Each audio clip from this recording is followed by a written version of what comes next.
po. Oh, yun. Kahit hindi pa po siya senior, nagmamalasakit siya sa mga senior. Tama po yung ginawa ni Mama na talagang siya mismo ang pumupunta sa mga senior. Kasalukuyan na nandito po tayo ngayon para sa OLE registration dito po sa Barangay 651.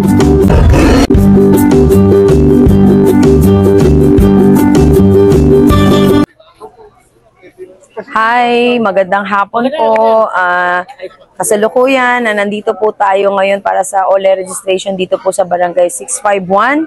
Ayan, kung titignan po natin, andito po yung ating mga encoders, mga senior citizen, na talaga namang natuwa dahil bumaba po tayo dito na nabigyan natin sila ng tamang impormasyon para sa kanilang benepisyo at hindi nga nila inaakala na meron palang OLE registration. Ngayon, sabi nga nila, salamat daw dahil nabigyan sila ng tamang impormasyon. Alam na nila na meron pala silang aasahan ng mga benepisyo. Kaya muli, nakita po natin ang tsatsaga ng mga senior citizen. Anong oras na? It's 1:15 PM. Kanina pa po silang 8 o'clock ng umaga. But still, talagang tatapusin po nila dahil gusto nila pag uwi nila sa bahay, masaya sila, maluwag sa dibdib nila na naunawaan nila ang programa at tatangkilikin daw nila ang National Commission of Senior Citizen at yayakapin at mamahalin ang buong buo.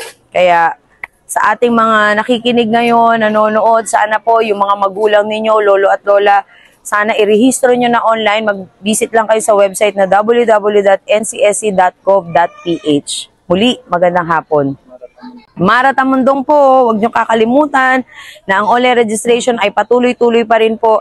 Kaya sana dun sa mga gusto pong malaman kung paano yung OLE registration, mag-visit lang po kayo sa kanilang website para maunawaan po ninyo kung paano yung OLE registration at kung ano po yung mga programa na ibababa para sa inyo at ano po yung ginagawa ng NCSC para po matulungan ang ating mga senior citizen. Muli, ako po si Mara Tamundong. Maraming salamat.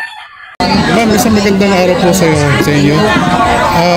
Ano po ba sabi natin dito po sa nagaganap na online registration dito po sa barangay nyo na Barangay 651 Zone 86, District 5 of Manila. Ano po masabi nyo? Zone 68. Well po, actually po, hindi dapat dito sa amin yung schedule ng registration na to. So, pero ganun pa man, nakapag-prepare na naman kaagad kami ng madalian at yung medyo nagtatanghali na, dumami na po. Bali, 4 na barangay po itong nagpuntahan ng mga senior. Kaya dito lang sa amin, may 218 na po kami senior. Kaya plus yung 3 barangay pa po. Kaya ayan, hanggang ngayon. Pero mabilis naman po yung registration.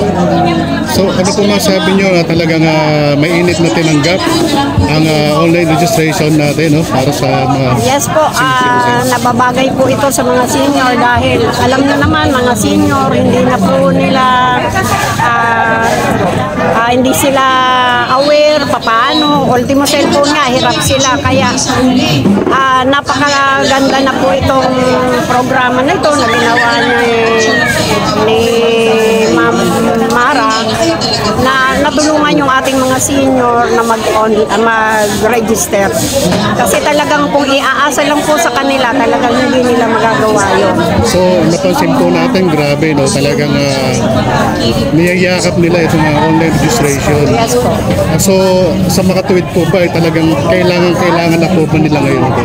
Natural po. Talagang kailangan. Noon pa yan, mga nagtatanong na sa amin, sa barangay, kung paano ba sila mabibilang. Ito na po. Itong pagkakataon na po ito. Ito na po yung kasagutan sa mga tanong nila na registration. Ma'am, anong masasabi mo kay Ma'am Mara na talagang pinursige niya nga bumaba dito sa barangay mo po? Papasalamat po kami kay Ma'am Mara dahil senior na ba si Ma'am Mara? Hindi pa po. Kahit hindi pa po siya senior, nagmamalasakit siya sa mga senior na dahil alam niya, nakikita niya kung ano yung mga pangangailangan ng mga senior na talagang kailangan talagang puntahan yung mga senior dahil wala na silang kakayahan na online, pumunta pa kung saan-saan.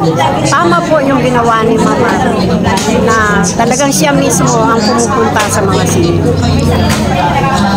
So, Ma'am, mensahe po para po sa ating mga senior citizen na hindi pa po nakakapag-online registration. Sa atin pong mga senior citizen na nandyan po, na pumunta na po kayo dito ngayon, mag-register na po kayo para po pagdating ng araw, wala na po tayong problemahin. Pag naging ano na po kayo, ay tatanggap na lang po tayo. Mga senior. Mamisahin po sa ating mahal na Pangulong Bongbong Marcos. Dahil nagpapasalamat din po kami kay Presidente dahil ayan na aprobahan na po yung mga ano sa mga senior Centenarian na law. matagal na po nilang inaasam-asam talaga yan ng mga senior. Salamat po, ma'am. Ma'am,